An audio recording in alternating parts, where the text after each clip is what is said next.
Pun nggih mulai mawon nggih. Nggih. Monggo. Bismillahirrahmanirrahim. Ya, Assalamualaikum mulai. warahmatullahi wabarakatuh. Hamdan wa sahlan nama ba'du yang kami hormati para kiai, para sepuh, para sederek, para ustadz-ustadzah, keluarga besar Bani Arif. Alhamdulillah hari ini pertemuan kedua sharing session dari Bani Arif, yang mana pertemuan pertama kemarin untuk pembicara utamanya adalah Cak Taufik, dan untuk hari ini adalah Mbak Yahratun Nisa, istri dari Mas Agung. Untuk hari ini pembahasan kita adalah update pandemi COVID-19 dan antisipasi yang perlu dilakukan. Sebelum kita mulai, marilah kita bersama-sama membaca suratul Fatihah agar acara kita hari ini mendapatkan berkah dan rahmat dari Allah Subhanahu wa taala. Al-Hadiniyah syafaat Rasulullah. Al-Fatihah. Bismillahirrahmanirrahim. Ar-Rahmanir-Rahim. Ya, karena enggak yang kami Untuk selanjutnya langsung pada Mbak Yahratun Nisa. Jadi materi kita lah sampai dengan jam 11:30, bisa kurang bisa lebih ya, kita menyesuaikan saja. Untuk materi juga menyesuaikan, nanti setelah materi bisa tanya jawab. Ngoten nggih? Oke, monggo Mbak Yahratun Nisa. Untuk yang lainnya saya mute nggih. Oke, waktu dan tempat kami persilakan. Assalamualaikum warahmatullahi wabarakatuh. Waalaikumsalam warahmatullahi wabarakatuh. Apa kabar semuanya? Alhamdulillah ya, masih bisa ketemu Mbak Bu, Yun Sewu. Ini kayaknya bukan teori materi khusus enggak ya, kita cuman cerita-cerita aja nggih. Di satu sisi saya juga sekalian silaturahim karena sudah lama tidak ketemu dengan saudara-saudara semuanya. Seperti yang hadir di sini juga sudah pada kenal, insya Allah. Baik, nanti saya cuma cerita, kemudian nanti lebih ke diskusi kalau ada yang mau ditanyakan atau ditambahkan mungkin ada atau diinformasikan ke saya. Baik, saya buka Bismillahirrahmanirrahim. Alhamdulillahirabbil alamin. Wassalatu wassalamu ala sayyidina Muhammadin wa ala alihi wasallam ajmain. Amma ba'd. Saya mohon izin untuk share screen ya.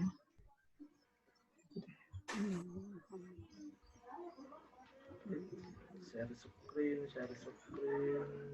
Oke, mudah-mudahan bisa nampak ya. Bisa kelihatan. Oke. Mungkin ada beberapa hal karena kita santai saja nih. Jadi judulnya saya ambil yang simpel aja, overview COVID-19.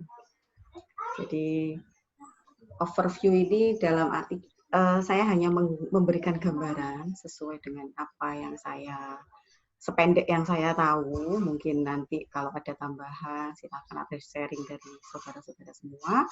Kita diskusikan bersama-sama supaya kita nambah ilmu, supaya bisa melakukan yang terbaik dalam pandemi ini.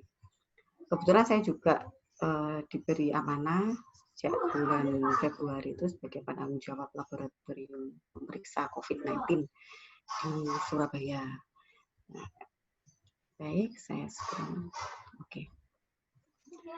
Mungkin kalau ada yang belum tahu, ya tadi sudah dikenalkan sama Mas David, saya istrinya Mas Agung, menantunya Buhum, almarhumah, dan Pak Lutfi, cucu dari Pak Abah Abdul Ghani Farid almarhum dan Mbak Bu dari Mojokerto. Nah, saya bekerja di BPTKLPP Surabaya. Mungkin ada yang sudah pernah tahu. Ini merupakan salah satu unit pembantu dari Kementerian Kesehatan. Saya alumni dari Brawijaya, FK, kemudian S2 di UGM. Kemudian dari riwayat pekerjaan sih tidak banyak ya mungkin. Jadi yang paling lama ya sekarang ini jadi PNS ini. Baik, saya tidak membuat materi khusus karena saya hanya mengambil atau mencuplik dari pedoman yang sudah ada. Jadi saya tidak meng-create apapun, saya mengkopas saja dari pedoman yang menjadi dasar kita untuk melakukan pengendalian COVID. Jadi ya ini sebenarnya cerita saja, ya. Nanti lebih dalamnya kita akan diskusi. Ini informasi yang ingin saya berikan ke saudara-saudara semua bahwa secara keseluruhan di dunia kasus COVID ya, kasus COVID itu ada 11.000, kemudian 545 sekian atau sekitar 4,6%-nya meninggal dunia. Nah di Indonesia juga sama, sampai dengan 9 Juli kemarin angka kematiannya juga sekitar 4,8%. Jadi hampir sama dengan di seluruh dunia. Nah untuk kasus pertama di Indonesia itu kan tanggal 2 Maret. Tanggal 2 Maret sampai sekarang itu yang meninggal kalau dihitung secara penduduk di Indonesia sekitar 5,1%, paling banyak di laki-laki.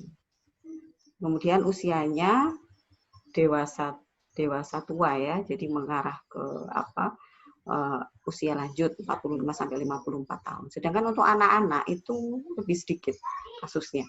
Dan angka kematiannya juga lebih banyak ditemukan pada pasien usia dewasa tua. Jadi penyakit ini memang unik ya. Jadi penyakit ini tuh baru, new emerging kalau kita bilang, new emerging diseases. Jadi dia virusnya baru, dia belum tahu dia penyakitnya gejalanya apa, cuman disamakan dengan saudara-saudaranya yang lain. Jadi kalau COVID-19 ini coronavirus, saudara-saudaranya ya yang biasa waktu pulang umroh itu ya ada MERS-CoV, Corona MERS-CoV itu. Nah, gejalanya dibikin mirip awalnya itu. Sama seperti coronavirus yang lain. Jadi kayak ada infeksi di saluran pernafasan. Nah, kemudian kalau secara global itu paling pertama itu ya Cina ya, karena virus ini dilansir dia tertular pertama ada di Cina. Pada waktu ada perkumpulan di satu kafe, kemudian yang negara pertama yang di luar Cina yang melaunch dulu bahwa di negaranya ada kasus adalah Thailand.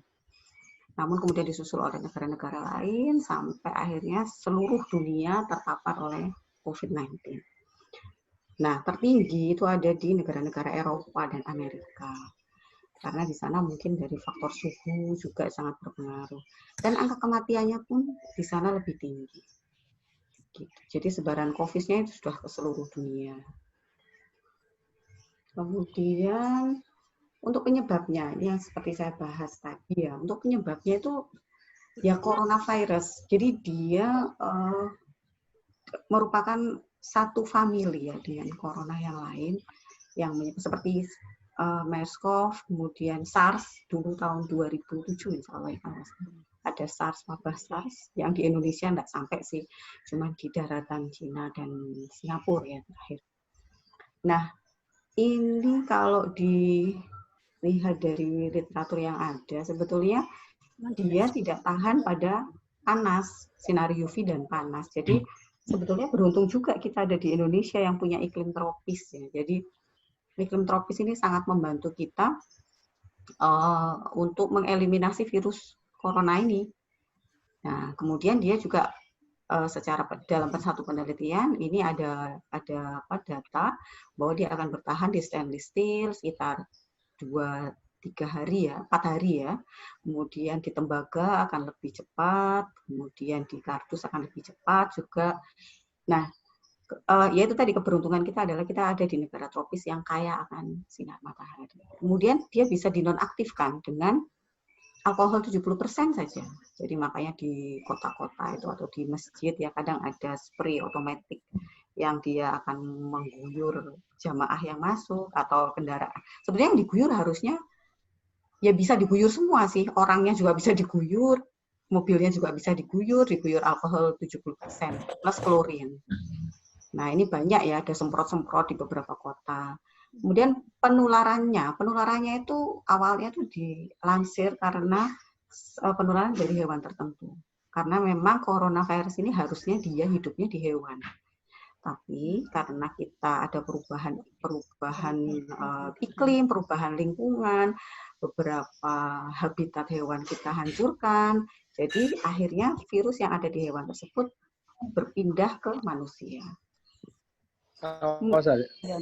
Kemudian gejala yang ada di coronavirus, di COVID-19 ini, jadi COVID-19 ini adalah coronavirus disease ya. COVID-19, virusnya namanya SARS-CoV-2. Jadi seperti ini SARS-CoV-2 ini virusnya, COVID-19 ini penyakitnya. Jadi kalau pasiennya pasien COVID, kalau di lab saya menemukannya judulnya SARS-CoV-2. Nah, gejala-gejala yang ada itu sebetulnya awal sekali digambarkannya adalah seperti gejala corona yang lain. Cuman semakin bergeser dari bulan ke bulan, gejala itu ada beberapa gejala tambahan.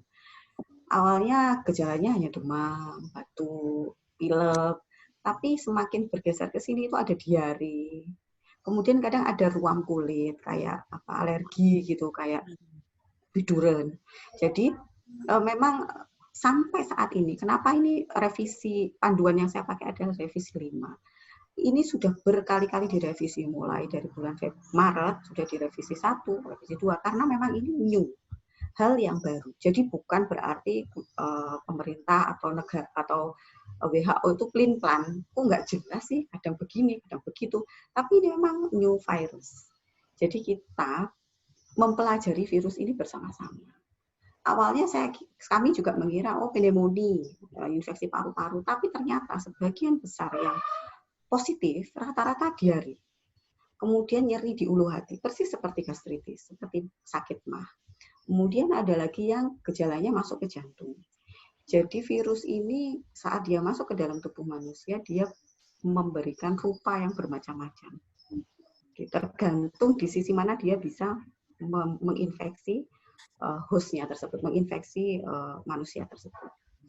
Nah, untuk pemeriksaannya sampai saat ini diagnosisnya masih berdasarkan molekuler, yaitu di PCR atau deteksi molekuler yang seperti di kantor saya lakukan. Kemudian sampai saat ini pengobatannya itu hanya suportif karena ini kan virus. Jadi kuncinya adalah kita mempertahankan daya tahan tubuh dan terapi suportif yang lain. Misalnya kalau ada panas jadi dikasih obat panas, kalau ada sesek ya dikasih obat sesak gitu. Tapi terapi secara khusus seperti antivirus itu belum ada. Tidak merupakan terapi yang direkomendasikan. Termasuk juga untuk vaksin. Vaksin ini juga masih dalam proses penelitian. Kemudian untuk strategi nasional, kalau tadi kan gambaran COVID-nya, kalau strategi nasional yang sekarang dilakukan, mungkin saya sih sebetulnya tidak terlalu banyak membaca berita, yang saya baca hanya buku pedoman. Jadi kalau berita saya juga nggak begitu banyak informasi, namun kalau strategi nasional yang akan dilakukan adalah yang pertama memperlambat, menghentikan transmisi dan menunda penyebaran. Ini dengan cara yang mungkin semuanya sudah tahu ya, pakai masker, jaga jarak, social distancing, dan melakukan pola hidup bersih dan sehat. Nah, yang kedua, menyediakan pelayanan kesehatan yang optimal untuk pasien, terutama untuk kasus kritis. Kemudian yang ketiga, meminimalkan dampak dari berbagai sektor ekonomi, sektor sosial, dan sektor-sektor yang lain. 3 strategi nasional itu yang sekarang akan dilakukan. Kemudian di satu sisi di pedoman yang kali ini juga ada perubahan pada definisi operasional. Mungkin dulu Bapak Ibu pernah mendengar ada kasus OTG, PDP, ODP. Nah, sekarang semakin bergeser ke arah peningkatan kasus yang sudah ada. Kasus ini menjadi 3 diagnosis utama, yaitu kasus suspek, probable, dan konfirmasi. Kalau suspek itu ya masih diduga, kalau probable itu ya masih diduga, tapi belum ada hasil konfirmasi dari laboratorium. Yang ketiga adalah yang sudah konfirmasi positif atau negatif. Nah, ini gambaran flowchart-nya. Jadi ini adalah penata laksanaannya yang hijau ini. Nah, kasus ada suspek, ada probable, ada probable, dan ada konfirmasi. Nah, suspek maupun probable akan dilakukan isolasi. Jadi pada saat mereka datang ke fasilitas pelayanan kesehatan, mereka akan langsung dilakukan isolasi. Jadi suspek itu mungkin nanti bisa dibaca lebih lengkap, saya tidak menuangkan di sini. Gejala batuk, pilek saja, apalagi sekarang seluruh Indonesia sudah zona merah. Mungkin ada yang sudah mulai zona hijau, tapi sudah dinyatakan sebagai wilayah transmisi. Jadi kalau dinyatakan sebagai suspek dan belum ada hasil, itu langsung masuk probable. Dan akan langsung diisolasi dan ditata laksana sebagai COVID. Diperlakukan sebagai COVID. Itu wajib. Nanti akan ada di penjelasan berikutnya. Nah, kalau sudah konfirmasi, baru dia akan diisolasi dan diterapi secara diterapi menurut diagnosa COVID-19. Tapi kalau untuk suspek dan probable ini masih hanya diisolasi sambil menunggu hasil pemeriksaan PCR.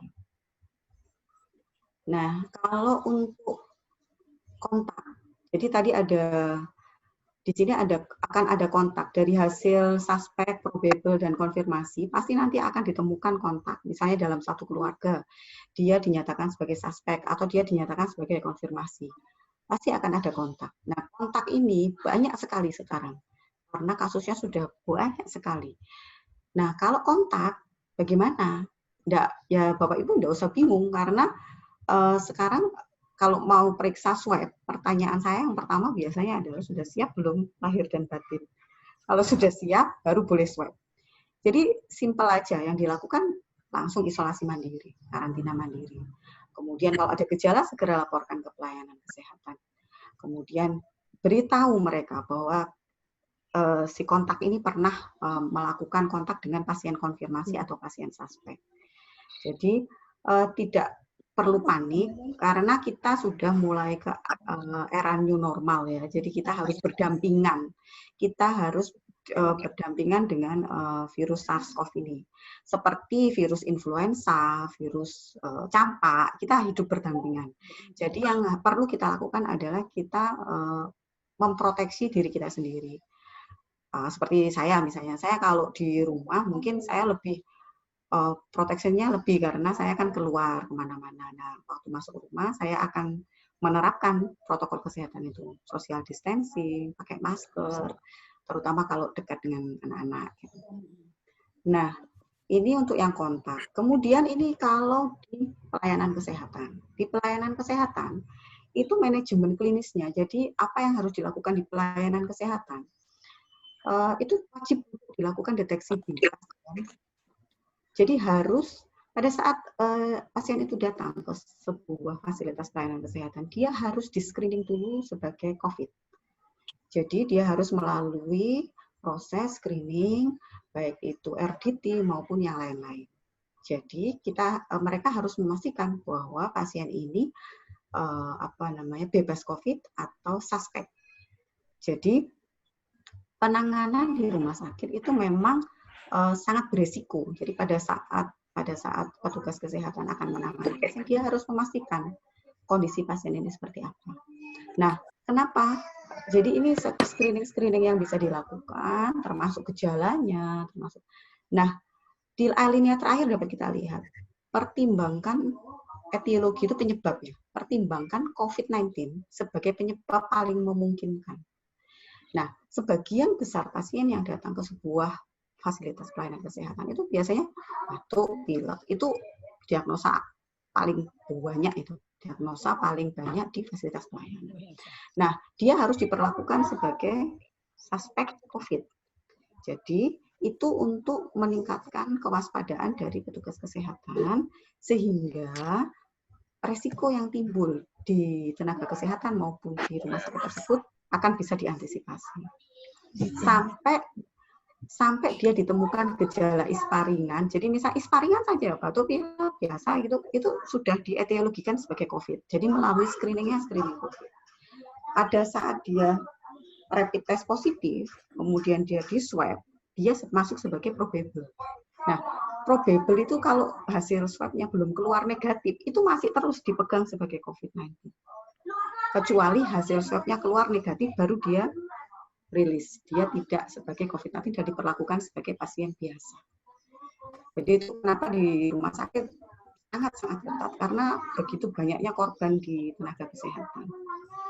Kemudian terapinya sebetulnya banyak kasus itu ringan, nggak sakit apa-apa, nggak ada gejala. Makanya kalau di rumah sakit ternyata dari proses screening dia confirm tapi tidak ada gejala, itu pun dipulangkan. Dia tidak akan dirawat di rumah sakit. Dia dipulangkan, silakan isolasi di rumah. Istilahnya kita isoman ya, isolasi mandiri. Isoman di rumah, kemudian selama 10 hari, kemudian dilakukan pengambilan spesimen ulang. Nah, ini untuk mencegah penularan ya. Jadi ini sudah banyak di TV-TV juga banyak, mungkin ya. Saya juga jarang lihat TV. Jadi ini cara mencegahnya. Jadi kita memutus rantai seperti strategi nasional yang pertama tadi itu memutus mata rantai penularan. Membersihkan tangan, tidak menyentuh mata dan hidung karena dia akan kita tidak tahu kondisi kita seperti apa. Kalau kondisi kita fit, kita merupakan manusia yang dibekali Allah antibodi yang bagus, maka kita akan bertahan. Tapi pada saat kita kondisinya drop, maka virus itu akan merajalela. Nah, untuk yang kedua, pakai masker. Oke, ini aku nek iki biasa cesentek biasa. Kemudian yang kedua pakai masker. Pakai masker ini tujuannya adalah kita melindungi diri kita sendiri dan orang lain.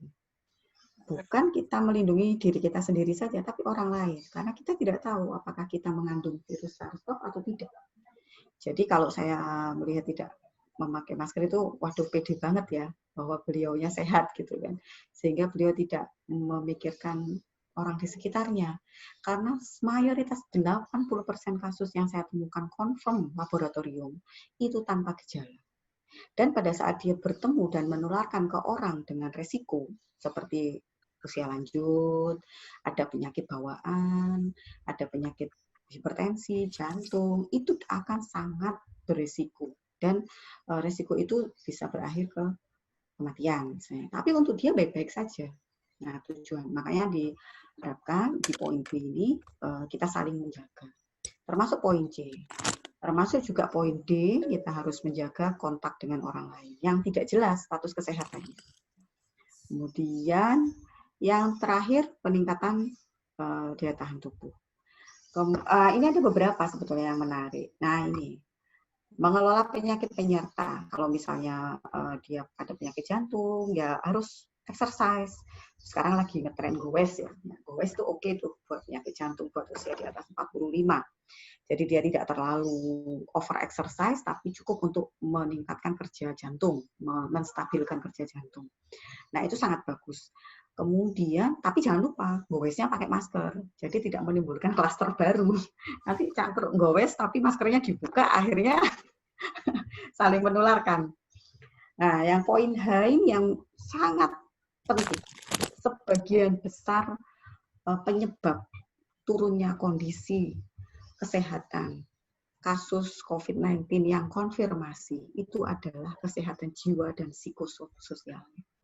Jadi pada saat dia tahu dia confirm, biasanya dia langsung drop, langsung shock, langsung depresi, langsung takut, langsung gemeter, langsung deg-degan. Nah, itu secara tidak langsung dia akan menyerap seluruh imun kita dan kita tidak memiliki kekuatan untuk melawan. Termasuk juga pada saat kita belum terinfeksi. Pada saat kita belum terinfeksi, jangan meracuni diri kita sendiri dengan hal-hal yang menakutkan, ya sebetulnya tidak sebegitunya gitu. Nah, karena itu kita kalau karena saya sehari-hari bertemu dengan hal-hal seperti ini ya, jadi mungkin bukan saya tidak takut, tapi kita positive thinking, kemudian jauhi hal-hal. Makanya sejak saya berinteraksi dengan COVID ini, saya sama sekali tidak membaca berita, karena itu secara psikis akan menjatuhkan mental saya. Banyak berita yang sangat tidak sesuai dengan realita yang saya hadapi di lapangan. Jadi, kenapa saya berani bicara begini? Karena saya berhadapan langsung. Jadi, saya mengetahui bahwa beberapa hal itu tidak sesuai. Nah, itu jangan sampai itu menurunkan psikis saya dan teman-teman gitu. Karena itu kita harus itu tadi emosi positif nomor 1, kemudian positive thinking, hubungan sosial yang positif. Nah, ini sangat poin yang sangat berperan. Menurut saya pribadi, dari beberapa kasus yang saya lihat yang konfirmasi positif, 85% sepertinya ya, saya tidak pernah menghitung real sih, itu faktor ini yang sangat berperan. Karena saya tahu titer virusnya berapa, kondisi klinisnya kok begini ya, padahal titer virusnya nggak banyak. Ada satu rumah sakit di Surabaya, itu rumah sakit yang dia merawat orang tanpa gejala. Itu di Indrapura, dekat kantor saya. Di situ, setiap hari itu yang dilakukan, yang pertama senam pagi, kemudian mereka jalan kaki, muteri kantor itu, kemudian ada spa, ada refleksi di dalam, ada karaoke, ada pengajian di dalam. Jadi bukan sebagaimana yang dibayangkan kayak rumah sakit itu enggak. Dan itu membuat mereka cepat negatif hasilnya, cepat sembuh dan tidak menjadi buruk. Jadi pada saat dia tanpa gejala, tapi dia konfirmasi positif SARS-CoV-2, kita harus mempertahankan kondisinya dalam keadaan yang stabil. Nah, mempertahankan kondisi dalam keadaan yang stabil itulah yang merupakan tantangan. Kalau dia di rumah, mungkin dia akan, kalau sebagian kabupaten masih ada stigma ya, masih ada stigma bahwa COVID-19 itu orangnya begini-begini. Sebetulnya nggak usah begitu. Mungkin tanpa kita ketahui banyak di sekitar kita yang mungkin positif, tapi memang tidak diperiksa gitu kan. Nah, dari situ kita belajar bahwa saling mensupport secara sosial itu sangat penting. Di Surabaya mungkin yang tinggal di Surabaya mungkin banyak yang tahu ya bahwa konfirmasinya sangat banyak kasusnya karena mereka dicari. Nah, pada saat dia sakit, sekarang sudah sangat jarang dirawat di rumah sakit. Mereka lebih memilih untuk pulang isolasi mandiri di rumah, dan tetangga-tetangganya pun mensupport mereka, memberi makan keluarganya. Jadi keluarganya memang di dalam, tidak boleh keluar. Nah, ini sangat cepat meningkatkan kondisi kesehatan si pasien tersebut. Bahkan ada dalam satu keluarga 2 orang, 3 orang gitu. Pada saat support semua ke mereka, maka dalam kurun waktu tidak sampai sebulan mereka sudah survive, sudah recovery full. Nah, ini virus, sekali lagi ini virus. Sangat bergantung pada daya tahan tubuh manusia tersebut. Bukan tergantung sama antibiotik. Kalau bakteri mungkin harus dapat antibiotik gitu ya. Tapi kalau ini tidak. Ini sangat orang yang sakit pasti akan merasakan efeknya. Nah, saya kira itu. Kemudian kalau ini, sepertinya sudah, ini pedoman yang saya pakai. Jadi saya tidak berani menulis macam-macam, saya hanya berpaku pada pedoman ini, karena ini yang revisi ke-5. Revisi 5 mana ya revisi tulisannya? Ada 4 revisi sebelumnya. Mungkin nanti kalau yang pengen membaca, sangat dinamis perubahannya. Mulai dari kasus yang pertama sampai sekarang yang sudah rata-rata semua orang sudah banyak yang terinfeksi, dan alhamdulillahnya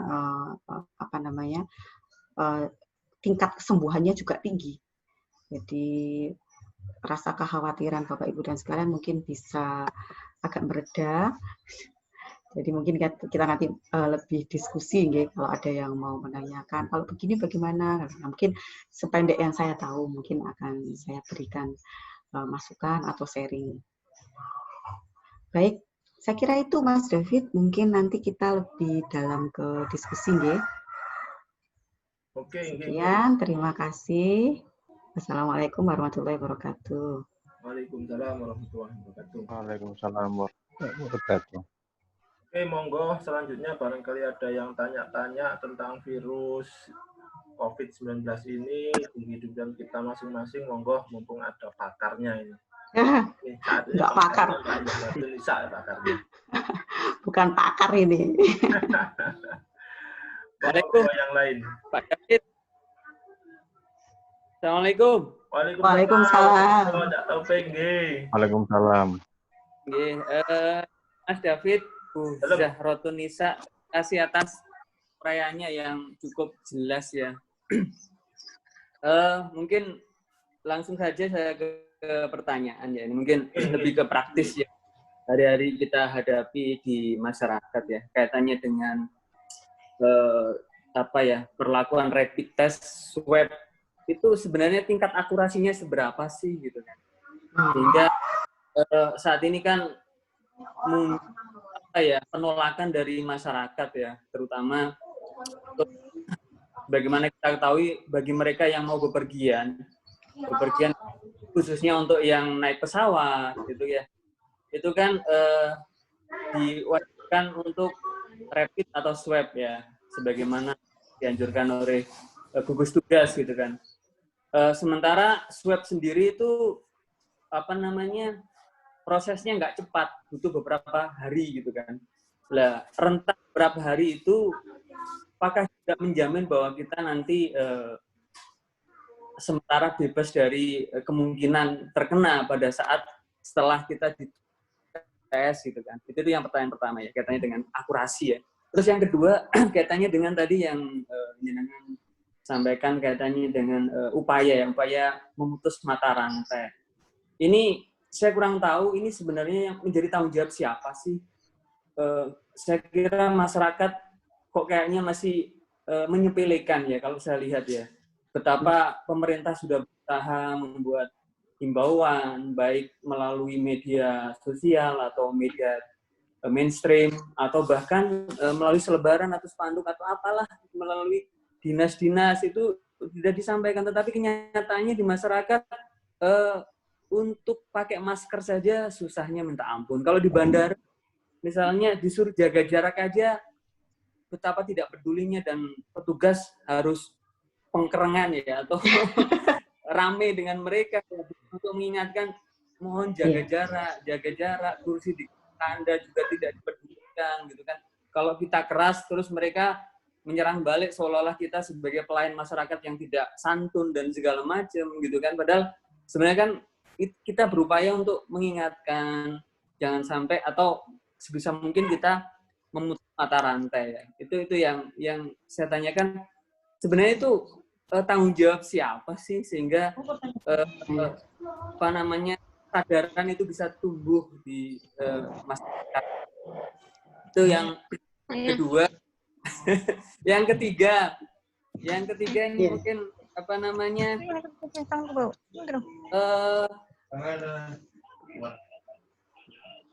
banyak yang menyampaikan sebenarnya COVID itu sudah terlalu berbahaya dan banyak yang sampai akhirnya meninggal itu bukan karena COVID tetapi lebih kepada penyakit penyerta. Betulkah demikian? Mungkin itu yang saya tanyakan. Terima kasih. Assalamualaikum warahmatullahi wabarakatuh. Waalaikumsalam warahmatullahi wabarakatuh. Nggih, matur nuwun. Saya manggilnya Ami Muji ya. Nggih, apa Mas David saya panggilnya?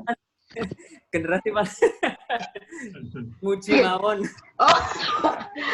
Kata-kata di Mas Agung manggilnya Ami. Loh, niki di mana? Nggak ada di sini, Mas Aidin di sana coba. Di sana ada nggak di kamar? Di kamar? Di kamar? Baik, saya coba jawab nih, Ami Muji. Jadi yang pertama tentang pemeriksaan kalau mau bepergian ya. Kalau mau bepergian, terutama Mas Aidin sembunyi di kamar ada nggak di kamar? Iya. Terutama ada yang mau bepergian ke luar negeri biasanya. Kalau bepergian dalam negeri, biasanya kita cukup rapid test. Jadi pada saat kita ada kota yang dia melakukan PSBB, kita sudah ada bekal rapid test. Yang agak ketat itu yang luar negeri, termasuk pemulangan migran, pegawai migran Indonesia ya. Pegawai migran Indonesia itu juga banyak yang pulang dan kita juga ada juga yang pergi. Memang itu menjadi syarat. Kalau untuk pergi itu kita periksa. Ada beberapa negara yang tidak mewajibkan swab. Ada beberapa negara. Jadi pada saat negara itu tidak mewajibkan swab, ya kita nggak akan diminta untuk melengkapi data itu. Tapi pada saat negara itu mewajibkan swab, akan lebih bagus kalau kita swabnya kan di negara kita sendiri. Nah, termasuk juga pada saat pegawai migran dari luar pulang ke Indonesia, ke tanah air. Mereka juga tidak dari, misalnya dia dari Australia yang tidak menerapkan wajib swab. Nah, padahal masuk ke Indonesia itu harus wajib swab. Nah, pada saat masuk itulah mereka akan dilakukan proses swab. Tapi alhamdulillah kemarin sudah ada pembicaraan juga dengan Satgas Nasional bahwa memang laboratorium di kami yang ditunjuk untuk pemeriksaan yang baru datang dari luar negeri, kemudian yang akan berangkat dari luar negeri itu biasanya diperiksakan di KKP itu berkoordinasi dengan laboratorium yang lain untuk pemberangkatan. Jadi sesuai dengan kebutuhan yang mau berangkat itu tadi, misalnya mau berangkat cepat, ya dia diarahkan periksa ke sini, mau berangkat nanti seminggu lagi diarahkan ke sini. Tapi untuk WNI yang datang itu semuanya akan masuk ke laboratorium kami. Nah, kalau untuk pemeriksaannya memang butuh waktu 2-3 hari. Paling lama mungkin 3 hari ya, 4 hari itu sudah ada hasil. Nah, dalam kurun waktu menunggu itu, kalau yang datang, warga Indonesia yang datang, itu biasanya dikarantina. Jadi dia tidak akan berkontak dengan warga negara Indonesia lain yang ada di sini. Nah, kalau kita mau berangkat ke luar negeri, alangkah lebih baiknya kita juga memperlakukan hal yang sama. Jadi kita misalnya saya mau pergi ke Australia misalnya, atau kemana yang mempersyaratkan swab. Nah, saya selama fase menunggu itu saya harus menjaga diri saya sendiri supaya tidak terkontaminasi oleh SARS-CoV-2. Jadi hasil tersebut masih bisa dijamin kevaliditasannya. Kemudian untuk pemeriksaan yaitu tadi Pak Muji sekitar 4 hari kalau untuk yang datang ya. Dan kalau rapid itu pun untuk yang rapid test positif. Kalau yang rapid test negatif itu biasanya tidak akan dilakukan swab. Kemudian yang kedua tentang apa tadi Mas David? Tentang tanggung jawab kedisiplinan. Kalau tanggung jawab itu sebetulnya kalau dari nasional, dari tingkat nasional itu cukup dengan memberikan pedoman seperti yang saya sampaikan tadi. Kalau untuk aplikasi di daerah itu karena kita sudah masuk ke dalam otonomi daerah, beda waktu zaman Bu Fadilah Supari ya, itu kan masih belum otonomi daerah penuh. Jadi beberapa daerah diwajibkan untuk mematuhi protokol dari pusat. Tapi pada saat sekarang, semua wewenang diberikan kepada pemerintah daerah masing-masing. Jadi kenapa tidak sama Surabaya dengan Banyuwangi tidak sama, Banyuwangi dengan Bali pun tidak sama. Jadi disesuaikan dengan kemampuan daerah masing-masing dan saya melihatnya lebih bergeser ke sini tuh faktor politis juga sangat-sangat berpengaruh. Jadi kalau berbicara tentang tanggung jawab, kalau saya pribadi ya, ini sebetulnya tanggung jawab dari pemerintah daerah masing-masing dan pemerintah nasional. Cuman kalau dari sisi strategi nasional kita kan sudah menyampaikan, tinggal tanggung jawab kita sebagai warga negara untuk melakukan. Jadi kalau secara misalnya gini, kayak di Jakarta, nggak pakai masker disuruh push up gitu. Ini bukan pandemi yang sebulan selesai. Ini pandemi yang kita tidak tahu selesainya kapan. Sampai kapan kita akan membebani pemerintah dengan pekerjaan yang seperti itu dan tidak mengerjakan yang lain gitu kan. Jadi kesadaran kita sebagai warga negara. Jadi kita kalau saya pribadi ya mungkin karena saya pegawai pemerintah gitu ya. Kalau saya pribadi sih kita saling ya. Karena pemerintah juga ada batasnya. Seperti kami di laboratorium, itu nyaris kami tanpa libur. Jadi, sudah 6 bulan ini, rumah sakit pun begitu. Jadi, pada saat kita bicara mengenai kewajiban, hak, dan tanggung jawab, kita semua bertanggung jawab. Meskipun yang di lini kesehatan maupun yang tidak di lini kesehatan, kita semua bertanggung jawab. Jadi, kalau masalah itu, ya kewenangan pemerintah punya tupoksi sendiri-sendiri, Pak Muji. Kalau di Bangkalan mungkin ya, di Madura, yang saya tahu, di sana itu tidak ada COVID. Jadi tidak ada perlakuan seperti di Surabaya. Kalau tidak pakai masker harus ada kursi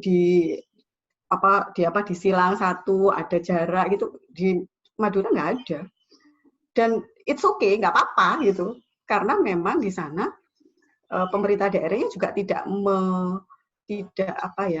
membuat aturan yang se ekstrim di Surabaya.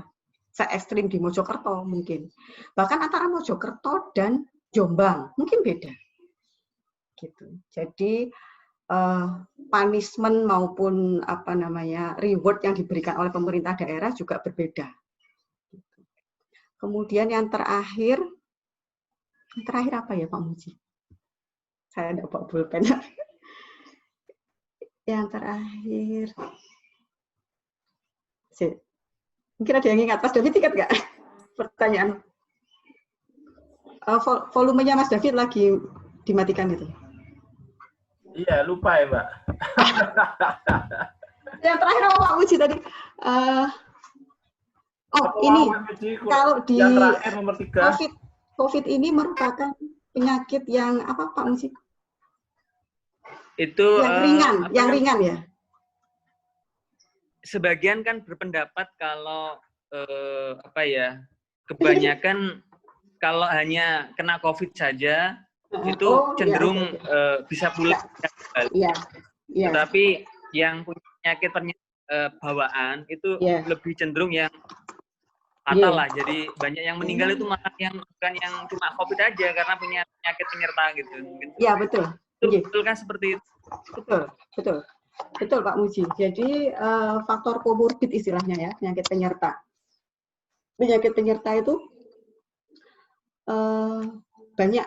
Makanya kenapa angka kematiannya, kasus dan angka kematiannya itu lebih ke arah dewasa tua. Karena rata-rata sudah punya penyakit komorbid. Ada yang hipertensi, ada yang ginjal, ada yang liver. Rata-rata sudah begitu. Apalagi dengan pola hidup yang seperti sekarang. Jantung, sekarang usia muda banyak yang kena penyakit jantung. Nah, itu yang membuat angka kematian di usia itu tinggi dibandingkan di anak-anak. Di samping itu di anak-anak itu dia imun alaminya masih dapat dari ibunya. Jadi istilahnya anak mungkin kita tidak tahu juga ya, saya tidak bisa menggambarkan sekarang karena kita belum mengeluarkan anak-anak kita keluar, masih ada di dalam rumah. Tapi sejauh yang saya pantau dari beberapa hasil laboratorium yang anak-anak positif, itu secara klinis mereka lebih fit daripada yang dewasa. Nah, yang dewasa itu lebih cepat drop, terutama yang stres. Jadi pada saat dia masuk ke ruang isolasi, dia akan langsung drop. Makanya sekarang kan beberapa pasien pulang isolasi mandiri di rumah. Dan itu makanya kalau sependek yang saya tahu dari saya belajar beberapa hal, itu memang faktor psikis, pikiran itu sangat berpengaruh terhadap kualitas imun yang kita keluarkan. Pada saat kita depresi, maka imun itu akan berhenti, tidak akan memberikan respon apapun. Tapi pada saat kita gembira, pada saat kita positive thinking, maka imun itu akan meningkat sangat signifikan. Itu yang saya ketahui. Sampai Pak Dirjen saya kalau bilang, nggak takut Pak kena COVID gitu. Ya takut sih, cuman kayaknya virus itu takut juga sama orang yang seneng gitu. Jadi kalau dibilang meninggalnya karena penyakit lain, memang mayoritas iya karena kesini gejalanya itu mirip-mirip gastritis, mirip-mirip penyakit mah, nyeri perut dulu, diare baru nanti panas terus batuk. Nah itu pada saat dia punya komorbid, dia tidak akan sanggup tanpa makan. Misalnya orang diabetes, pada saat dia diare dan dia harus meningkatkan imun, dia harus meningkatkan imun untuk melawan virusnya. Tapi dari satu sisi dia gejalanya diare, kemudian diabetes. Nah, otomatis kan itu apa istilahnya? Kontroversi dengan kebutuhan yang ada di tubuhnya. Nah, itu yang akan memperberat klinisnya. Ditambah kalau dia depresi karena stigma dari masyarakat. Nah, itu makanya kenapa ini mungkin dari Pak Ustadzah yang ada di sini. Nah, stigma itu sangat berpengaruh. Banyak orang yang akhirnya jadi minder karena dia confirm. Kalau di daerah mungkin ya, di daerah yang saya sudah lihat peningkatan ini cukup signifikan ini daerah Kediri, nah itu padahal di situ kan ada, maksudnya masih ada tokoh-tokoh yang masih bisa didengarkan ya. Jadi stigma itu masih banyak. Ponorogo, stigma itu masih kalau sudah positif itu seolah-olah itu menjadi dosa sebuah dosa gitu. Padahal ya seperti kita tahu sendiri ya corona ada di mana-mana. Saya kira itu. Kalau yang disampaikan Pak Muji tadi ya memang benar. Ya, sebagian besar kasus karena komorbidnya. Nggih, matur suwun. Nggih, sami-sami Pak Muji. Oke, monggo yang lain.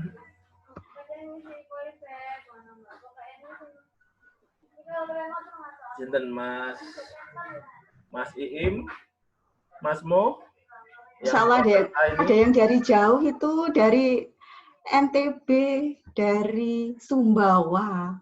Nah, iya. Silvi, apa kabar? Alhamdulillah Mas Irfan. Mana anak-anak? Monggo bisa di-unmute ya kalau Monggo. mau. Iya. Sehat semua. Monggo. Ini sudah kembali ke Tangsel. Oh, di Tangsel sekarang? Ya, alhamdulillah. Oh, alhamdulillah ya Allah. Selamanya. Iya, selama-lamanya. Alhamdulillah. Ya, alhamdulillah Jakarta juga sudah menurun ya, kasusnya jauh. Positif rate-nya sudah turun. Mbak Nisa. Dalam. Nggih Mas. Assalamualaikum. Waalaikumsalam warahmatullahi. Nggak sedikit, mungkin nggak nanya sih, hanya cuman pengalaman aja, sharing pengalaman gitu ya.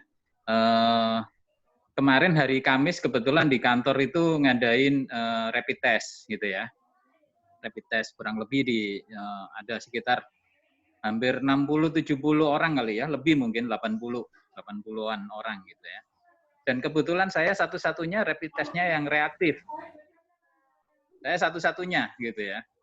Ya sempat kaget sih ketika dokter manggil, hasil rapid test kan setengah jam kemudian udah ada hasilnya, terus kemudian konsultasi gitu ya. Tapi dokternya sih bilang gitu, Pak, Bapak dengan usia 49 tahun ini, semuanya kondisinya bagus gitu ya. Dari sisi detak jantung, sisi pernafasan ininya, kemudian tekanan, semuanya bagus ya. Tapi ini reaktif, jadi direkomendasikan untuk swab test dan isolasi mandiri, gitu kan ya. Akhirnya saya hari Kamis itu juga saya nyari rumah sakit untuk swab test, gitu kan ya. Alhamdulillah setelah 4 rumah sakit, akhirnya dapatlah rumah sakit ke-4 gitu ya untuk swab test dan memang ada pilihan. PCR test atau swab test itu ada pilihan hasilnya, waktu hasilnya gitu ya. Mau yang 1 hari kah Pak atau yang 3-4 hari? Memang dari sisi harganya akan beda gitu ya. Kalau yang 1 hari kurang lebih di antara 2 jutaan, kalau yang 3-4 hari 1,5 juta. Tuh. Oke deh, karena saya kepingin tahu cepat, saya kepingin tahu, kantor juga kepingin tahu cepat, akhirnya ngambil yang 1 hari gitu kan ya. Hasilnya udah dapat gitu ya. Setelah pulang, saya langsung isolasi mandiri gitu kan ya. Jadi kebetulan di lantai atas gitu ya. Jadi anak-anak itu saya langsung nggak ketemu anak-anak, begitu lepas baju semua, mandi, ganti pakaian, langsung isolasi diri dan makanan dikirim sama anak-anak. Jadi kayak persis kayak di penjara gitu ya. Makanan, minum disuplai sama anak-anak. Anak-anak ke atas itu pun naruh di tangga. Jadi nggak langsung ketemu saya, jadi mungkin jaraknya sekitar 5-7 meteran lah gitu ya, di tangga, ditaruh aja di pinggiran tangga, nanti saya ngambil gitu ya. Beberapa hari sambil menunggu hasil swabnya gitu ya. Alhamdulillah sih hari Jumat kemarin, Jumat sore, swabnya negatif gitu kan ya. Namun negatif pun saya masih di rumah, saya usahakan pakai masker dulu deh gitu ya, sampai 7 hari ke depan gitu kan ya. Itu kondisi yang saya alamin. Kalau di Jakarta di kantor saya itu sering kadang-kadang gugus COVID itu kerjasama sama pihak manajemen kantor itu men-sweeping ke karyawan-karyawan. Jadi kalau karyawannya nggak pakai masker itu langsung di SP. Ya, jadi memang benar-benar agak ketat gitu kan ya. Jadi karena memang beberapa minggu ini banyak timbul klaster perkantoran ya kan, setelah dibuka, dilonggarin gitu kan, orang banyak sudah masuk kerja kantor, akhirnya banyak yang tertular dari klaster-klaster yang ada di perkantoran. Tadi saya mau menekankan aja ke Mbak Nisa, memang benar ketika COVID ini muncul gitu ya, COVID ini muncul gitu ya. Saya sih memang intens gitu ya sama istri, mantok gitu kan ya, tiap hari dengerin TV dan sebagainya. Tapi lama-lama bosen, sebulan setengah beritanya ya itu juga gitu kan ya. Literasi juga sudah kita baca, semuanya preventif, kuratifnya juga kita udah baca gitu kan ya. Akhirnya kita nggak pernah dengerin berita tuh, sampai sekarang pun juga saya nggak tahu gitu kan ya. Ya itu yang menolong. Memang benar sih waktu rapid test dinyatakan reaktif itu sampai ya down gitu ya, down. Kenapa ya gitu ya.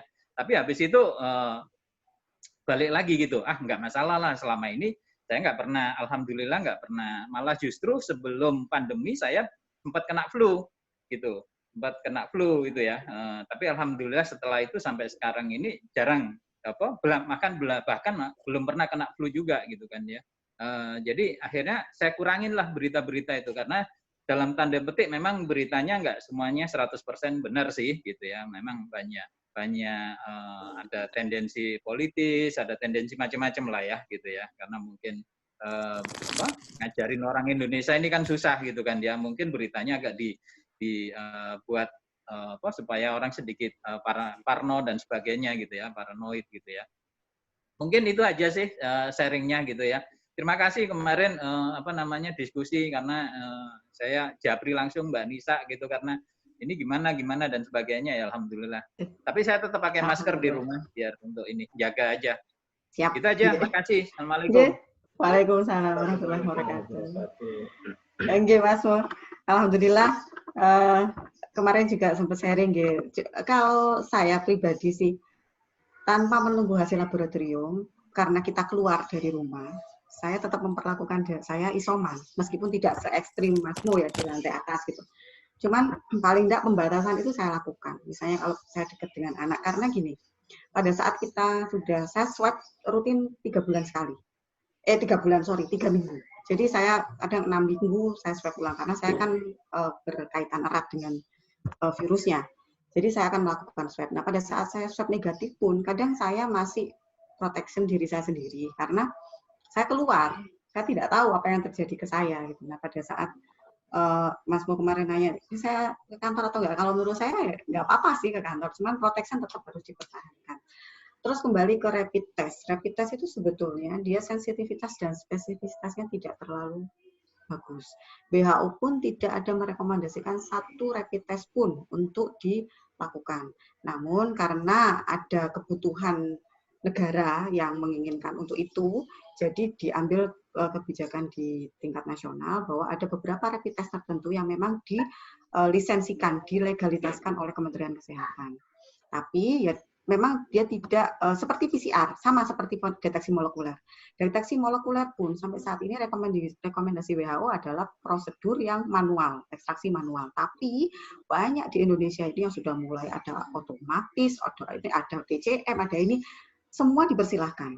Tapi tetap kita berpegang pada diagnosa istilahnya kita gold standard ya. Gold standardnya tetap di pemeriksaan molekuler. Jadi, seperti yang saya sampaikan tadi, mungkin di materi saya ketinggalan ya, rapid test itu bukan untuk diagnostik ya, tapi untuk screening. Jadi kalau diagnostik personal, itu tetap sampai saat ini adalah golden standardnya adalah secara pemeriksaan molekuler. Jadi kalau untuk rapid, itu untuk screening. Biasanya dilakukan di pondok pesantren, di kantor-kantor, seperti yang di kantornya Mas Mo. Jadi itu untuk menangkap dalam jumlah yang besar, karena prosesnya lebih cepat. Tapi sejauh yang saya lihat, biasanya makanya kemarin saya matur Mas Mo, insya Allah negatif Mas Mo, karena beberapa RDT positif itu rata-rata negatif. Apalagi kalau dia RDT-nya IgG, berarti kan sudah ada imun di dalam tubuhnya. Jadi virusnya sudah lepas, sudah istilahnya sudah di-reject sama tubuh. Jadi insya Allah hasilnya negatif. Tapi dari sisi kewaspadaan ya harus tetap dilakukan, semuanya harus tetap, karena kita nggak tahu di sekitar kita. Baik, Mungkin ada lagi. Mas Davidnya lagi minum. Surabaya ini boleh ikut di Surabaya ini. Pripun Iya. Margorejo aman. Oh, saya sudah di Citra Harmoni sekarang. Oh, di Mbak Citra Aning. Harmoni. Oh, okay. Kalau di Surabaya itu sekarang ada Kampung Tangguh, ada macam-macam lah pokoknya. Gitu. Kalau menurut Mbak Nisa ini kira-kira pandemi sampai kapan, Mbak? Kalau menurut saya tidak tahu. Seandainya saya tahu, saya akan sangat bahagia karena saya sudah capek. Karena kalau lihat dari masyarakatnya kan memang seperti ini ya. Kayak saya ini kan di daerah Kediri kebetulan. Masyarakat di sekitar ini yang pakai masker itu bisa dihitung. Kan saya yang harusnya tadi malam itu jaga itu sempat sudah 3 minggu ini tidak jaga karena tidak ada yang pakai masker atau wedi malah ya. Ya, Kediri sudah mulai stressing ya, sudah mulai ketok banyak ya. Iya, jadi gini, kalau dibilang pandemi berakhir, kita tidak usah nunggu berakhir. Kita harus hidup berdampingan. Nah, berdampingannya itu tadi yang harus kita waspadai. Jadi bukan kita menyerah, tidak. Karena kalau kita terus terkurung di dalam rumah, tidak melakukan apapun, dari sisi ekonomi juga kita akan tidak karu-karuan, dari sisi yang lain, terus dari sisi tenaga kesehatan juga tidak karu-karuan, semuanya akan kacau. Tapi dilihat dari angka yang sudah mulai, terutama angka kesembuhan ya Mas David, jadi angka kesembuhan sudah mulai tinggi. Kasus rata-rata deteksinya sudah mulai cepat. Jadi salah satu ada tiga indikator yang disampaikan oleh Bapak Presiden. Itu yang pertama adalah tes. Jadi tes harus cepat. Saat ini kami ditarget dalam sehari Indonesia sudah harus mampu memeriksa 30.000. Itu untuk mewakili populasi. Nanti akan meningkat lagi 40.000. Nah, pada saat kecepatan kemampuan tes ini sudah meningkat, maka orang dengan OTG pun akan tertangkap. Tidak sampai dia kondisinya parah. Nah, pertama adalah tes, kedua adalah terapi, tata laksana. Terapi ini tenaga kesehatan, makanya tadi ada beberapa acuan tenaga kesehatan itu harus diperlakukan sebagai COVID. Jadi pada saat pasien datang ke rumah sakit, instruksinya adalah perlakukan dengan gejala yang sudah seperti suspek, sudah gejala infeksi saluran pernafasan, perlakukan dia sebagai COVID sampai dia pasti COVID atau bukan. Karena klaster di tenaga kesehatan sudah sangat tidak karu-karuan, dan itu yang sangat kita prihatin, sangat prihatin. Dan saya kenapa juga tidak libur, karena kolega-kolega saya di rumah sakit menunggu hasil itu demi keamanan mereka juga. Kemudian yang terakhir adalah tracing, 3T, instruksi Bapak Presiden untuk kedepannya ini. Tracing itu dengan tujuan kita lebih cepat menemukan kasus. Karena dengan peningkatan kemampuan pemeriksaan, maka pada saat dilakukan tracing, maka hasilnya akan lebih cepat. Masyarakat akan lebih cepat terdeteksi pada saat dia confirm, baik itu OTG, bukan OTG istilahnya sekarang ya. Oh, disuruh pegang gini sama Iksan, biar keren. Jadi pada saat kita tracingnya sudah cepat, kemampuan laboratoriumnya sudah meningkat, maka pasien dengan suspek akan cepat tertangani, akan cepat langsung isolasi mandiri. Di Surabaya banyak yang positif dan meminta advice. Bagaimana? Rata-rata memang shock seperti yang tadi dialami. Tapi kembali lagi, ini virus. Jadi depend on the host. Jadi depend kita sendiri, tergantung kita sendiri mau memanage-nya seperti apa. Kalau kita mau memanage-nya dengan panik, ya dia akan senang sekali di dalam. Kalau kita memanage-nya dengan bahagia, dengan ayo deh main keluar, kita caring di luar, kita jalan-jalan, ya jalan-jalan dalam konteks terapi ya, bukan jalan-jalan di mall gitu yang boten. Jadi kita cari cahaya matahari, karena kita kan tahu dia matinya dengan panas, matinya di udara luar juga dia tidak tahan terlalu lama, jadi ventilasi di rumah dibuka, mirip-mirip seperti virus yang lain, seperti flu, persis. Jadi dari situ kita kekhawatiran itu sudah jadi menurun gitu ya. Jadi kalau misalnya ada yang nggak pakai masker, minimal protection Mas David sendiri. proteksi ke Mas David. Jadi kalau Mas David tidak keluar, nanti lah piye kan harus keluar gitu ya. Ya, nah, itu pasti. Jadi ya memang ya itulah Indonesia katanya Mas Nur tadi. Berarti sebenarnya kita tinggal menunggu waktu saja ya kena COVID atau tidak itu ya. Karena posisi kita kan pasti akan keluar rumah, tidak selalu berada di dalam rumah. Gitu. Ya, jadi kita kalau bahasa halusnya itu berdamai dengan fit. Jadi kita menjaga kondisi diri kita, kondisi kesehatan kita sendiri, dengan memproteksi diri kita, memproteksi keluarga, itu akan memutus mata rantai. Jadi memang itu yang terjadi. Dan ada istilahnya mungkin yang herd immunity ya. Jadi imunitas yang terbentuk pada saat seluruh lingkungan ini sudah memiliki imunitas. Seperti Masmu sudah memiliki imun terhadap COVID. Dia sudah memiliki antibodi. Nah, pada saat yang bukan lebih bagusnya lagi ya, dan selalu ada untungnya. Jadi kalau orang Indonesia untungi, gitu ya. Untungnya juga COVID ini diekskresi dikeluarkan lewat feses, lewat BAB. Jadi kalau istilahnya di keilmuan itu dia akan membentuk herd immunity. Jadi dia akan kayak polio. Polio itu dia keluar ke tanah, keluar lewat feses, lewat tinja itu herd immunity juga akan terbentuk. Jadi otomatis kita juga akan mendapatkan imun tersebut. Misalnya saya, naudzubillah min dzalik, tanpa sengaja ketemploan gitu ya. Otomatis kan tubuh saya bereaksi. Nah, tapi bereaksi itu tidak akan nemen kalau kita kondisinya fit. Otomatis kita punya imun. Nah, tidak menutup kemungkinan Mas David juga dari teman-temannya yang tidak pakai masker tadi, mungkin dia ada yang nemplok ke Mas David misalnya ya. Tapi Mas David kondisinya oke. Positive thinking segala macam, kondisinya oke, Mas David punya imun keluar. Nah, pada saat Mas David mempertahankan itu terus-menerus, maka otomatis herd immunity Mas David akan terbentuk. Jadi secara tidak langsung justru mereka memberikan kita herd immunity gitu loh, dengan paparan yang. Jadi kembali lagi ke mindset kita. Yang penting kita memproteksi diri kita, karena ya kita jangan menunggu pandemi berakhir. Pandemi berakhir itu kalau semua sudah punya imun, sudah memiliki imunitas terhadap itu, dan angka sudah menurun, nanti akan kelihatan di lab itu.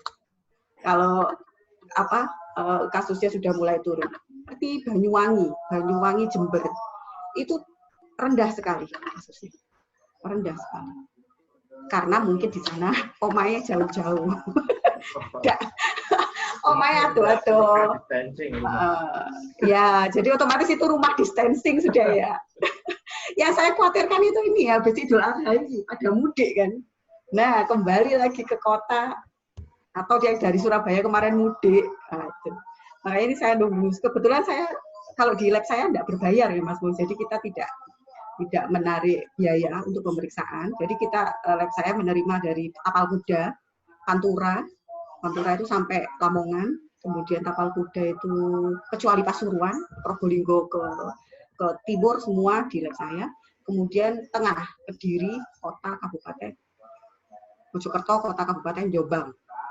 Jadi itu masuknya ke lab saya. Dan memang istilahnya kalau di sini kan Surabaya Raya ya. Surabaya Raya itu Sidoarjo, Gresik, Mojokerto. Nah, itu Surabaya Raya. Itu memang dia naiknya mengikuti Surabaya. Karena kan kita mobilitasnya tinggi banget itu dari kota-kota itu. Jadi kembali lagi ya itu jangan nunggu selesai. Iya. Sempat macam-macam. Ya itu jangan berpikir macam-macam. Kuncinya jangan berpikir macam-macam, pikir semacam aja. Semakin jenengan nanti melihat sesuatu, semakin padahal sebenarnya nggak segitunya gitu. Iya, tapi berita di televisi kan seperti itu, jadi ya. Nah itu. Ajarlah. Ya. Itulah makanya mudah-mudahan Bapak Ibu sekalian lebih selektif, mengingat kita sudah mulai berdampingan. Jadi jangan sampai kita menyakiti diri dengan hal-hal yang dapat menurunkan imun. Jadi itu sih sebetulnya yang saya pegang dari dulu. Jalan-jalan keluar tadi ya, salah satunya ya, meningkatkan imun. Iya. Tapi tidak ke mall kan ya? Mall Boleh. Aduh, Nah, saya kalau ke mall, saya pakai face shield. Jadi pakai face shield. Iya. Jadi namanya hati ya. Tante Elsa nggak ada ya. Tante Elsa lama sudah nggak ke mall ini. Jadi namanya hati ya. Kita mau pergi jalan-jalan, silahkan jalan-jalan. Protokol kesehatan tetap dijaga. Karena kondisi hati pada saat kita terkurung itu kan berbeda. Iya nek dikurung duwe duit, ikan duwe duit. Iya. Iya kan? Stresnya mergo gak duwe duit. Jadi kita realistis aja. Realistis aja. Kondisinya sudah seperti sekarang. Ibaratnya semua sudah terkurung. Semua sudah terkurung. Jadi karena ini terapinya suportif, kenapa tidak? Kenapa tidak? Kita memperbaiki diri kita sendiri supaya kita bisa bertahan, kita bisa survive, menang istilahnya kan, lawan virusnya itu kita yang menang. Jangan menyakiti diri kita sendiri dengan hal-hal yang membuat virus itu akhirnya yang menang. Nah, hal-hal itu yang tadi saya sampaikan tadi. Itu sangat berpengaruh. 80% teman-teman saya, kolega saya yang positif, rata-rata dengan mereka positive thinking dan segala macam ya, rata-rata tidak jatuh ke kondisi yang lebih buruk. Walaupun beresiko sekali. Sangat beresiko. Karena berhadapan langsung. Iya, sangat beresiko. Dan rata-rata juga tidak diisolasi di rumah sakit.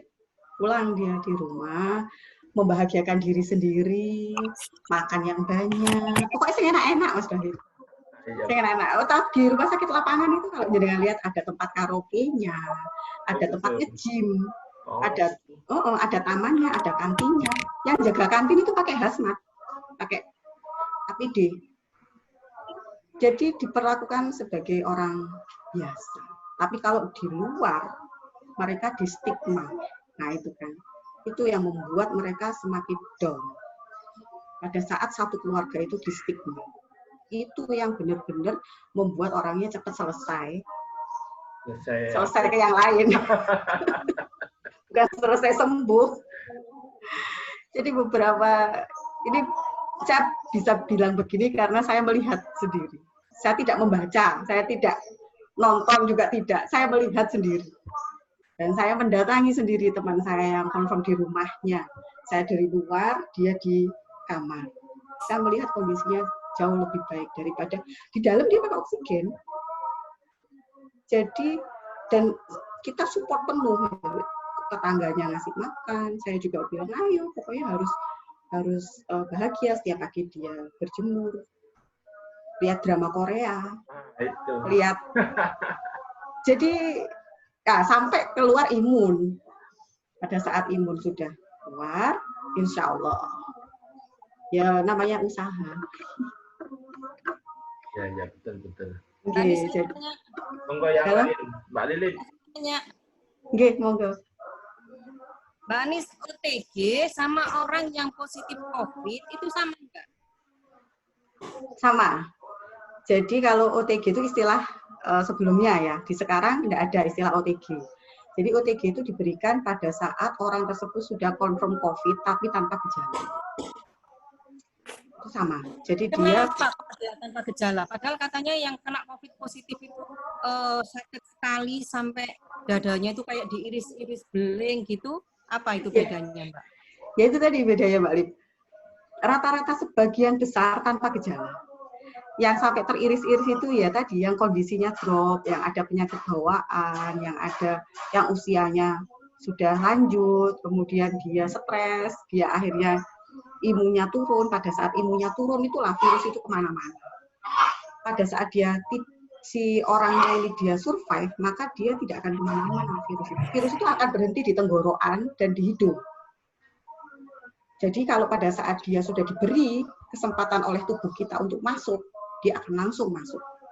Mau ke paru-paru, mau ke saluran pencernaan, mau ke jantung. Karena virus ini beribu rupa. Awalnya cuma batuk pilek, sekarang tidak. Jadi itu tadi yang membedakan itu faktor fisik yang kena, faktor usia, faktor penyakitnya. Jadi yang OTG itu banyak sekali. Saya nggak bilang banyak. Oh banyak, dan OTG mereka baik-baik saja. Sekarang istilahnya tidak ada ya OTG. Sekarang istilahnya confirm tanpa simptom. Oh, jadi OTG itu yang melawan tubuhnya sendiri ya? Iya, iya. Sama ya bantuan paling vitamin, madu. Kan dianya sebelumnya kan dia nggak tahu sama sekali, tiba-tiba dites dia tapi dia nggak. Iya, jadi rata-rata itu ketahuannya dari screening ya, dari tracing. Misalnya ada tetangganya positif gitu ya, positif tapi nemen. Terus di tracing kan sama puskesmas, dicari, dites, rapid, di screening, rapid positif diambil, swabnya positif juga. Ya udah dia isolasi mandiri. Jadi memang begitu COVID. Terus dia bisa menularkan dari apa? Yang orang OTG? Bisa. Dari bicara begini bisa. Bicara. Soalnya tetangga saya 4 itu juga OTG, tapi dia juga sholat di musola. Dia karena dia bilang aku sehat gitu. Tapi dia sudah dinyatakan positif. Sama saya tanya ke apa? Positifnya apa dulu Mbak? Kalau positif rapid biasanya harus dikonfirmasi ke swab dulu. Kalau positif swab baru dia confirm. Karena banyak orang yang bilang di rapid positif, dia bilang saya positif, dia OTG, padahal enggak. Kayak Masmu tadi. Betul. Seperti Masmu, itu banyak di daerah itu yang menjudge dia sebagai positif. Padahal tidak. Kayak Masmu tadi itu enggak menularkan ya? Enggak, insya Allah tidak. Membawa itu ya? Tidak, karena Masmu punyanya antibodi yang dia ada di dalam darah, bukan di dalam pusat penularan, bukan di dalam hidung, bukan di dalam mulut.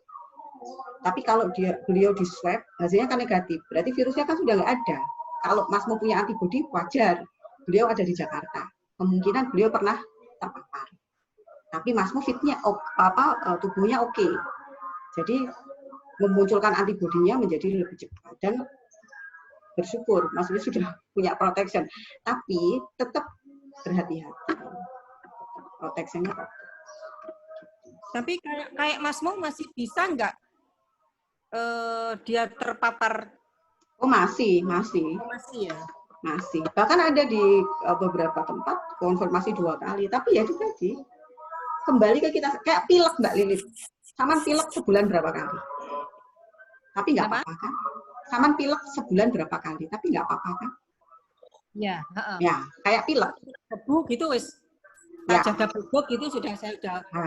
Kayak pilek infeksi influenza seperti itu. Kita bisa terkena beberapa kali, tapi kita sudah punya daya tahan tubuhnya. Jadi kepanikan itu harus mulai dihilangkan. Negatif thinking sudah mulai harus dihilangkan. Stigma sudah mulai harus hilang. Agar kita semua kuat. Kondisi di masyarakat juga stabil. Sepertinya itu. Oh, satu lagi yang perlu saya sampaikan mungkin yang paling penting. Itu untuk meningkatkan daya tahan tubuh. Vitamin C adalah komposisi paling utama. Jadi vitamin C itu dia akan menghancurkan badan-badan dari virus. Jadi dia mengandung asam ascorbat ya. Dia akan melisiskan dinding-dinding dari virus tersebut. Kan ya virus ini virus envelope ya. Jadi dia tidak tahan terhadap alkohol, tidak tahan terhadap panas gitu. Nah, ada yang share screen ya. Kemudian jadi vitamin C terutama silakan dikonsumsi setiap hari, monggo. Yang berapa itu? Vitamin C yang berapa? 500 ribu. Kalau 500 cukup. 500. Kalau saya lebih baik yang ini ya, yang herbal ya Mbak Lip ya, yang jangan yang sintetik. Jangan yang sintetik. Yang alami. Yang alami. Jadi yang alami jeruk, mau lemon. Tapi lemonnya jangan di infus water, diperes saja langsung, campur madu, anget-anget gitu. Itu vitamin C paling bagus untuk menghancurkan badan-badan si virus apapun. Itu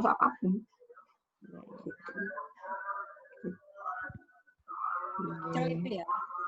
Apa? Jeruk pecel itu. Jeruk pecel, ya. Jeruk lemon boleh, jeruk pecel. Intinya vitamin C. Vitamin C. Kalau sintetik ya ada esersi dan segala macam. Sehari sekali cukup. Kemudian ya itu. Apa lagi ya? Oh, sayur perbanyak. Buah. Kalau di keluarganya ibu kan buah sayur sudah ini ya, sudah biasa. Di saya yang belum biasa itu. Mas Mo mau cerita kayaknya Mas Mo ini. Oh nggih, monggo. Monggo Mas Mo. Oh enggak, ini sharing aja gitu. Kemarin kan waktu di isolasi itu saya malah agak seneng gitu ya di isolasi di lantai atas. Lantai atas itu jarang dibersihin, jadi saya nyapu, ngepel gitu kan, terus bersih-bersih lemari, terus lemari buku terutama gitu kan, debu-debunya gitu ya. Terus iseng-iseng baca ini gitu kan, ada korelasinya bahwa sebenarnya kalau kita ngomong ya, itu dalam satu menit itu ada 300 droplet, bayangin gitu loh ya. Jadi memang kan salah satu penularan dari COVID ini kan droplet ya, Mbak Nisa ya, Mbak Anis ya, gitu ya. Dan kalau kita ngomong itu secara nggak langsung itu dropletnya keluar itu, gitu ya. Makanya kenapa di kantor pun kita juga jaga jarak gitu kan ya, agak jauh gitu, ngomongnya juga agak jauh, terus agak ngotot ya, tapi kan pakai masker gitu ya, jadi masih ini ya. Mungkin itu aja sih kenapa bayangin dalam 1 menit itu ada 300-an tetes droplet kalau kita ngomong gitu. Itu yang kita nggak sadarin kadang-kadang. Gitu. Berarti berapa banyak virus yang keluar atau nggak Mas Mongi? Ya, apalagi kalau badan kita kena gitu ya, kita lagi membawa virus gitu kan ya, kita ngomong dengan orang lain sampai segitunya gitu. Mungkin itu sih ininya. Oh nggih. Alhamdulillah ini tadi dari Mas Mo toh. Terima kasih. Iya, memang betul banget. Makanya kita proteksinya seperti yang tadi disampaikan Mas Mo. Tapi untuk yang beraktivitas di luar ya, pengalaman saya kalau kita pakai masker itu kita jadi jarang minum, jadi jarang produksi air udah juga menurun karena kita jarang bicara biasanya teman-teman gitu. Nah, jangan lupa konsumsi air putihnya. Jadi pada saat kita sudah di luar, kita bekerja, terus kita tertutup masker, kadang kita nggak sadar, kita tidak mengkonsumsi cairan. Nah, itu akan mempengaruhi kondisi di tenggorokan juga. Nanti kita jadi paranoid, loh, aku kok nyeri, aku kok padahal kurang minum. Itu banyak juga. Ini untuk Bapak Ibu yang beraktivitas di luar rumah. Jadi harus diingat-ingat. Nah, itu kalau bersin ya. Makanya saya kalau di sini Iksan itu sudah pertama-tama awal-awal dulu dia sudah 1 meter 1 meter nggak mau deket-deket. Gitu. Nah, itu sedikit sharing aja gitu ya. Jadi kalau kita bersin itu dropletnya itu 1,8 meter gitu, hampir 2 meter lah kalau kita bersin gitu ya.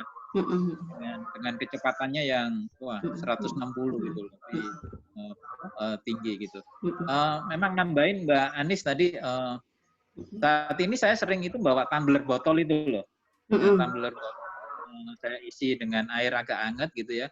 Jadi kemana-mana itu kayak agak feminin gitu saya. Jadi bawa kemana ya? Mau keluar, mau naik, mau ke klien, mau ketemu orang dan sebagainya. Itu ya memang itu minum dikit, setengah jam 15 menit minum gitu ya. Membawa kebiasaan barunya sih itu sih gitu. Dan itu sangat sulit membiasakan diri. Itu yang tidak semua orang mau, Mas Mo. Jadi istilahnya kita harus berevolusi. Teman-teman di kantor untuk sesering mungkin minum karena kita memang pakai masker kadang-kadang akhir udah males minum, pakai masker tambah males lagi. Dan akhirnya tenggorokannya terluka. Pada saat sudah nyeri telan jadi mikir macam-macam. Ini sama air hangat sih itu yang agak susah biasanya karena negara tropis pinginnya air dingin melulu. Betul. Betul. Itu memang kalau kita sudah melakukan biasanya kita jadi bisa cerita. Bisa cerita. Alhamdulillah. Baik, mungkin ada lagi. Ada yang lain barangkali monggo sebelum ini sudah 1,5 jam ya. Tapi kalau misalkan ditambah nggak apa-apa monggo. Izin menambahkan. Monggo. Mohon izin menambahkan, manggilnya enaknya gimana ya? Bu Zana itu Nisa ini. Anis mawon Pak Muji, Mbak Anis. Ya mungkin pada saudara-saudara Bani Arif semuanya yang nantinya bepergian, kami sebagai praktisi bandara mengingatkan kiranya bisa ngikutin protokol kesehatan lah. Jadi kesadaran individu kami harapkan lah ya. Jadi mulai dari kalau misalnya ada permintaan dari lokal setempat swab atau rapid, mohon bisa diikutin sehingga perjalanan Anda tidak terganggu. Yang kedua, di bandara itu sudah disiapkan cuci tangan, jadi monggo silakan untuk cuci tangan begitu tiba di bandara tujuan atau di bandara keberangkatan, biasanya sudah disiapkan untuk tempat cuci tangan ekstra ya, selain yang ada di kamar mandi ya, di luar biasanya disiapkan. Monggo silakan secara otomatis tanpa harus disuruh untuk peduli cuci tangan. Terus sebelum berangkat agar perjalanan saudara-saudara semuanya itu tidak terhambat, sebelum check-in diharapkan sudah bisa mengisi EHAC ya, Electronic Health Alert Card, kartu kuning lah kalau yang dalam bentuk kertas ya. Itu membantu sedulur sedoyo untuk tracking. Jadi kemanapun Anda pergi, memudahkan bagi pihak KKP ya, kantor kesehatan pelabuhan, untuk men-tracing jikalau nantinya ternyata suspek gitu ya. Dan ini selalu menjadi kendala di bandara, bahwasanya masyarakat mengabaikan sehingga pada saat tiba di bandara tujuan terjadi penumpukan penumpang hanya untuk mengisi EHAC. Padahal kartu itu bisa diisi ya, di-download di aplikasi Android, itu EHAC gitu ya, bisa dicari. Atau kalau pakai HP iPhone, itu karena belum ada aplikasi di App Store-nya, bisa pakai webnya, pakai web www EHAC Depkes ya, depkes.go.id, itu bisa dicek. Sehingga pada saat ngecek sampai tidak terkendala itu. Kalau terjadi penumpukan di bandara itu panjang banget hanya untuk isi EHAC. Mungkin itu tips atau informasi dari kami praktisi di bandara sehingga perjalanan sedoyo bisa lancar gitu. Mungkin demikian. Terima kasih. Assalamualaikum warahmatullahi wabarakatuh. Waalaikumsalam. Mau tanya Pak Muji ini di KKP? Saya di bandaranya, di bandara. Oh, di bandara. Oh, gitu. Ya, karena kami juga yang untuk PMI itu kan kita sudah koordinasi. Nanti kan pemeriksaannya di lab kami untuk yang migran Indonesia, pegawai migran Indonesia yang pulang. Iya. Kebetulan kami satu tim, Bu. Kalau di bandara itu kan dengan teman-teman dengan gugus tugas dan kendala-kendala di bandara itu ya tadi karena pengabaian lah. Jadi cenderung masyarakat masih mengabaikan social distancing, terus misi EHAC. Jadi akhirnya mereka ribet sendiri. Lancar, terhambat di bandara, terjadi penumpukan, sehingga kemungkinan terjadi penularan itu menjadi besar gitu kan. Padahal kalau sebelum berangkat ngisi EHAC mandiri bisa kok, tidak harus nunggu di bandara perlu diisi, kurang lebih seperti itu. Di Android aplikasinya itu diketik aja EHAC. Mungkin derek sedoyo mungkin hari ini belum bepergian, tetapi kalau coba nanti bisa dilihat aplikasi Android, jadi bisa disiapkan kapan-kapan hari kalau bepergian sudah siap, tinggal mengisi data. Datanya itu kurang lebih email, NIK ya, nomor Indo KTP itu ya, terus terus tujuan, domisili, Terus nanti nomor penerbangan pesawat sama kursi kalau misalnya sudah check-in online gitu ya, sudah dapat nomor kursinya itu ditanyakan biasanya seperti itu. Kurang lebih seperti itu, Bu Zahra, tambahan dari kami. Jadi EHAC itu pentingnya itu nanti kalau untuk tracing ya. Jadi kita pada saat udah pegang EHAC, nanti di kabupaten kota tujuan kita, kalau ada apa-apa misalnya di pesawat itu ada yang confirm atau ada yang kondisinya memang tidak bagus, maka kita gampang, petugas akan gampang untuk menelusur posisi kita. Nah, dengan EHAC itu kita bisa mendapatkan pelayanan yang sesuai. Jadi misalnya saya mau ke Jakarta, ternyata di dalam satu pesawat saya itu ada yang confirm pada waktu dicek di Bandara Jakarta misalnya, confirm dan kondisinya nggak bagus. Nah, kita bisa didampingi untuk dilakukan tracing. Jadi apa yang ada itu memang pemerintah sudah berusaha memberikan semaksimal mungkin ya. Tapi kita aplikasinya yaitu tanggung jawab kita bersama. Mudah-mudahan kita saling mendukung. Kondisi seperti sekarang kita tidak bisa kalau tidak bergandengan tangan. Angkasa Pura, kami BTKL, KKP, gugus tugas, kemudian dari Depak pun ikut. Departemen Agama menyiapkan asramanya untuk karantina. Semua bergandengan tangan. Jadi tidak ada untungnya pada saat kondisi seperti sekarang kita harus mencari sesuatu yang berseberangan. Tidak ada untungnya, bahkan jadi capek. Jadi capek gitu. Jadi saatnya kita untuk ya bersama-sama memenangkan ini, memenangkan pandemi ini. Itu aja mungkin. Terima kasih. Baik, terima kasih Mbak Anis, Mas Muji, dan Mas Mo atas wawasan-wawasannya. Semoga kita bisa bisa kuat di masa pandemi ini, di masa wabah ini. Sebelum kita akhiri, karena sudah hampir jam 12, sudah mau zuhur atau bahkan sudah zuhur, seperti biasa doa. Untuk doa ini monggo Cak Taufik langsung saja saya dapuk.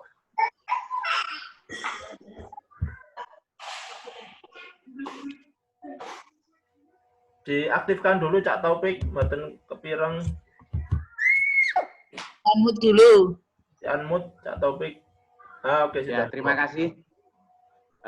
Sebelumnya saya ingin komentar sedikit. Pertama, terima kasih kepada seluruh keluarga besar Bani Arif yang partisipasi. Mudah-mudahan kita semua keluarga besar Bani Arif dijaga dari pandemi, dari penyakit ini. Amin. Yang kedua, saya nge-share ke grup Bani Arif tentang salah satu Profesor Hadi Padmanoko. Beliau itu salah satu penyelenggara konser Rhoma Irama masa pandemi tempo hari. Itu mengklaim telah menemukan herbal yang bisa menjadi obat atau pencegah penyakit corona. Di Pandaan, tetangga saya juga namanya Profesor Sukadi. Nah, mungkin ini masukan bagi mas-mas, mbak-mbak yang bertugas di kesehatan, barangkali ini bisa dicek ya, kebenaran informasi ini, termasuk mungkin yang di laborat, apakah benar temuan beliau-beliau itu benar-benar bisa menjadi obat bagi penyakit corona ini. Kalau bisa kan kenapa tidak diperbanyak, kemudian diberikan pada masyarakat Indonesia, sehingga nanti kita semua tidak lagi takut kepada pandemi corona ini. Itu. Ya, mohon nanti dikomentari di grup aja, kalau di sini nanti terlalu lama ya.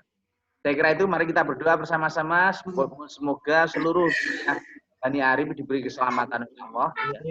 Semua mendapatkan barokah dari beliau, Mbak Arif, sehingga hidup kita menjadi benar-benar bermakna, bermanfaat untuk orang banyak.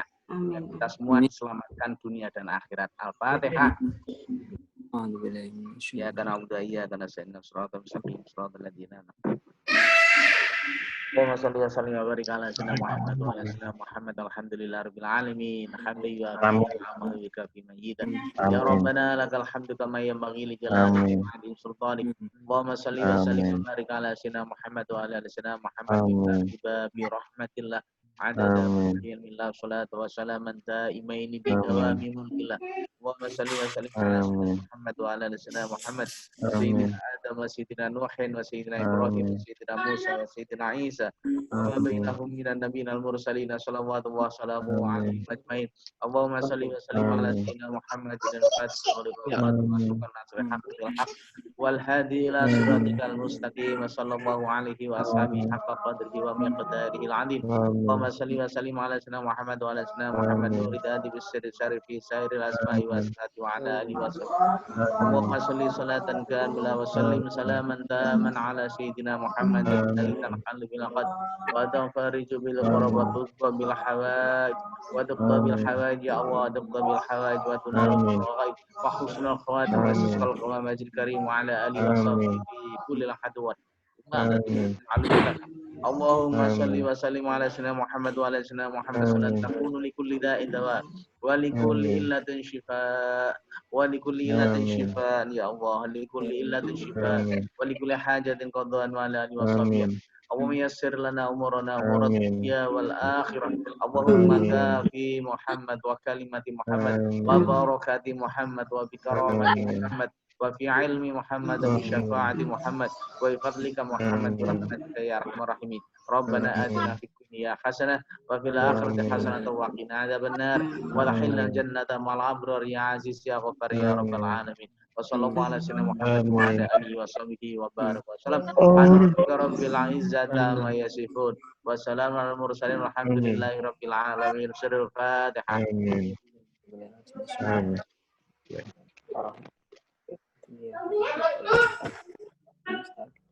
Terima kasih saudara-saudara semua, dulur-dulur dan teman-teman. Semoga acara ini barokah. Amin. Untuk materi-materi yang belum, tadi ada Mas Muji mau nge-share, monggo bisa langsung di-share di grup mawon nggih Mas Muji. Iya, siap. Oke, sama Masmu tadi yang gambar-gambarnya tadi yang bisa di screenshot atau di foto terus di-share di grup aja enggak apa-apa, barangkali bisa menambah yang lain yang belum ikut. Ya. Oke, selaku host pada hari ini untuk jadwalnya nanti menyusul ya, untuk yang periode 3 nanti bisa minggu depan atau tinggal request di grup aja, bisa 2 mingguan atau bulanan, monggo barangkali kalau mingguan terlalu mepet, banyak yang nggak bisa ikut, bisa kita jadwalkan lagi, kita diskusikan lagi di grup Tani Arimawon. Oke, selaku host kurang lebihnya mohon maaf.